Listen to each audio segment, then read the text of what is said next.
Come, you broken, heavy laden. Come, you helpless. Come, you in despair. Come, be blessed. Come, be saved. Come, believe. Come, receive the goodness of God's grace.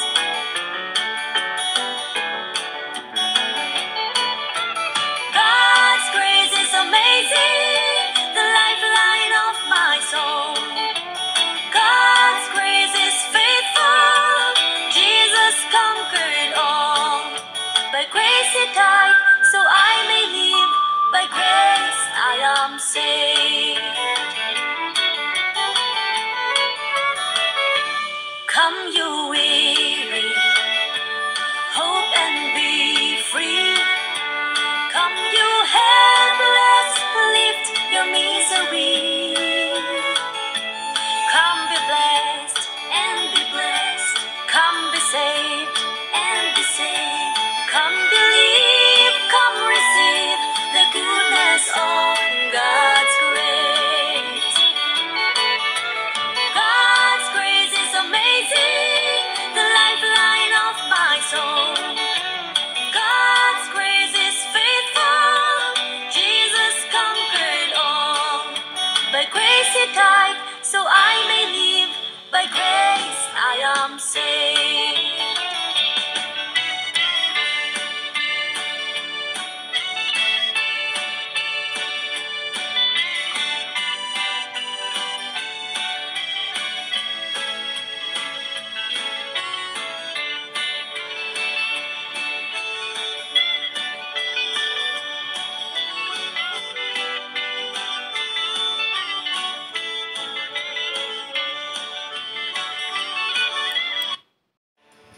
Bien-aimé, shalom, c'est ton frère Delos. Comme toujours, très ravi de te revoir ce matin pour qu'ensemble nous puissions, comme d'habitude, célébrer ce culte du matin afin de rendre culte à notre Dieu, lui qui le mérite. Alléluia. Prions le Seigneur. Éternel, nous bénissons ton nom, te disons merci pour ce temps, ce matin, toi qui nous as une fois de plus par ta grâce préservé le souffle de vie. Te sommes très reconnaissants et te confions ce temps. Que ton esprit, le Saint-Esprit, soit guide, soit celui qui nous conduira au devant de ton trône afin de pouvoir déposer ce culte comme un parfum de bonne odeur au devant de ta face. Sois béni, sois glorifié dans le nom de Jésus.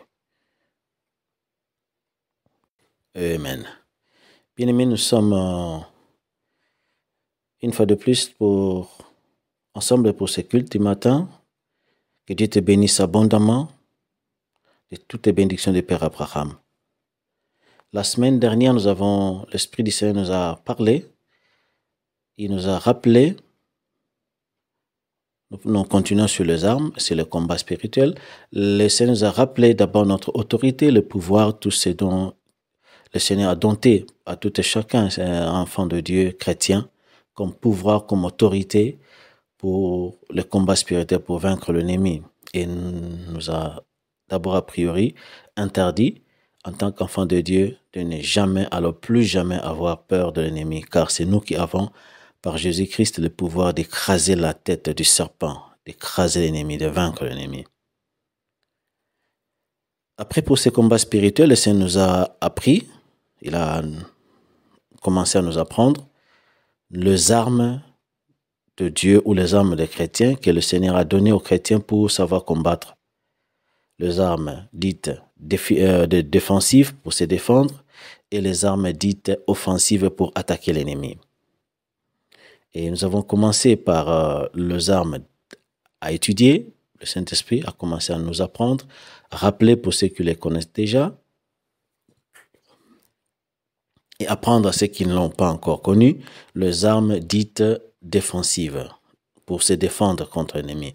Pas d'abord offensive, ça viendra après, d'attaque, mais de défense, les armes de défense, pour se défendre contre le très enflammé, contre les attaques d'ennemis, les flèches très enflammées de l'ennemi, comme dit-on dans la parole de Dieu. Là, le Seigneur nous a rappelé, la première arme, c'était le casque du salut pour défendre le niveau de la tête, le domaine du cerveau, le domaine de pensée, pour que ces domaines ne soient réservés qu'au Seigneur Jésus-Christ, pour que les diables n'aient vraiment aucune part ni lot dans ces lieux-là. Et après, nous avons eu la deuxième arme, c'était l'épée de l'esprit, qui est la parole de Dieu. Le Seigneur nous a appris comment résister au diable au moyen de la connaissance de la parole de Dieu. La connaissance de la parole. Connaissant la Bible, lisant la Bible régulièrement, ayant la connaissance de la parole de Dieu, on a vraiment toutes les capacités de résister au diable. Donc la première arme, le casque du salut, protéger les domaines du cerveau, que le diable ne règne pas, que seul le Saint-Esprit puisse régner, les domaines de la pensée. Et la seconde arme, c'était le casque, disons la parole de Dieu, résister au diable au moyen de la connaissance de la parole de Dieu. Aujourd'hui, l'Esprit du Seigneur, par la grâce de Dieu, va nous apprendre la troisième arme qui est la foi comme bouclier. Nous allons lire la parole de Dieu. Donc, la troisième arme aujourd'hui, c'est ce que le Saint-Esprit va nous apprendre. Je disais, le bouclier comme la foi comme bouclier. Donc, le bouclier de la foi, dit aussi la Bible. Nous allons lire la parole de Dieu. Nous allons lire trois passages. Le premier passage, c'est le livre d'Éphésiens.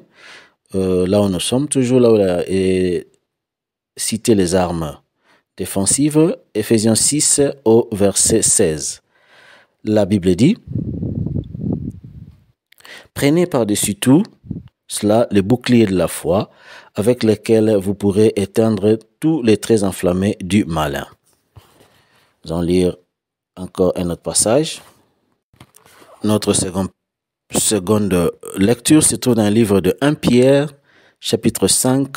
Nous lisons le verset 8 et le verset 9. La Bible dit, « Soyez sobres, veillez. Votre adversaire le diable rôde comme un lion rugissant, cherchant qui il dévorera. Résistez-lui avec une foi ferme, sachant que les mêmes souffrances sont imposées à vos frères dans le monde. » Lisons le troisième passage ou la troisième lecture. Notre troisième lecture se trouve dans le livre de 1 Jean, chapitre 5 au verset 4. La Bible dit, « Parce que tout ce qui est né de Dieu triomphe du monde. Et la victoire qui triomphe du monde, c'est notre foi. » Amen.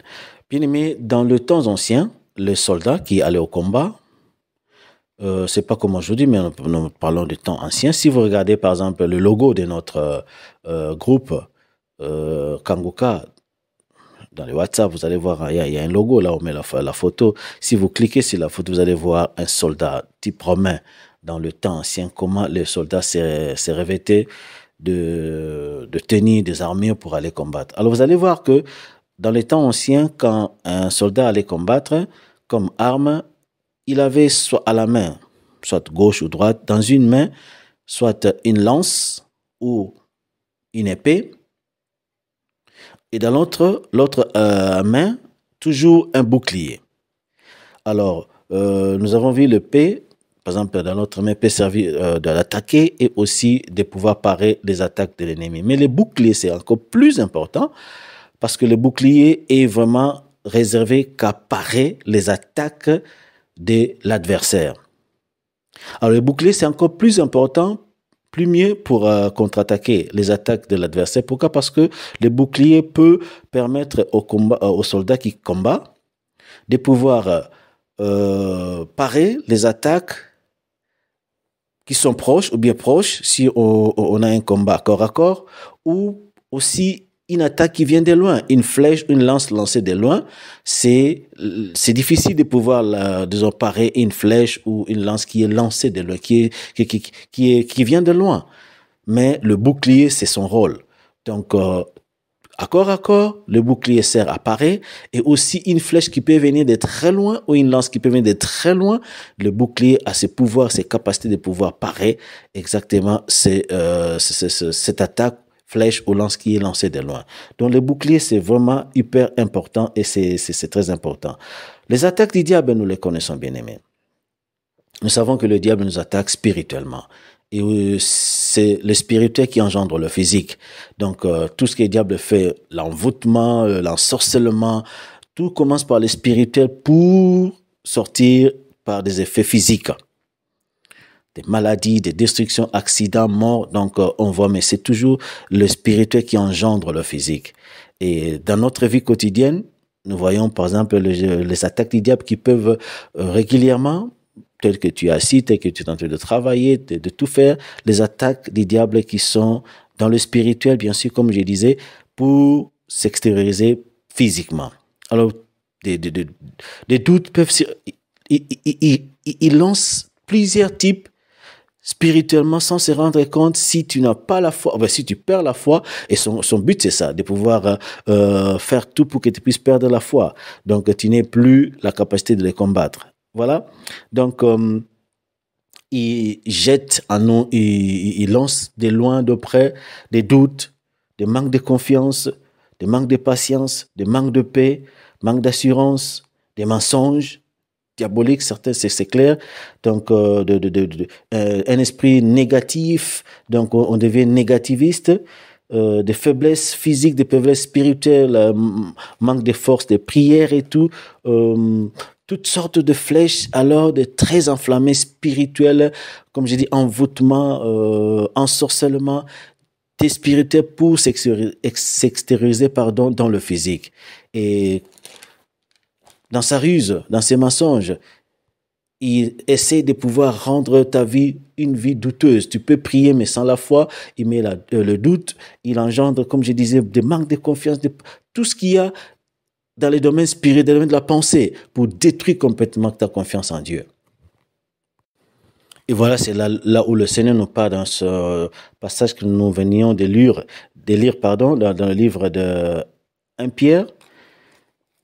Nous avons lu dans le livre de 1 Pierre, donc là où le Seigneur nous dit, 1 Pierre 5, 8, 9, il faut savoir résister lui avec une ferme foi. Donc, nous savons, c'est cette résistance, cette ferme foi, c'est ça notre arme, un bouclier. Il lance des doutes, il lance des manques de patience, il lance tout ce qui est très enflammé spirituel.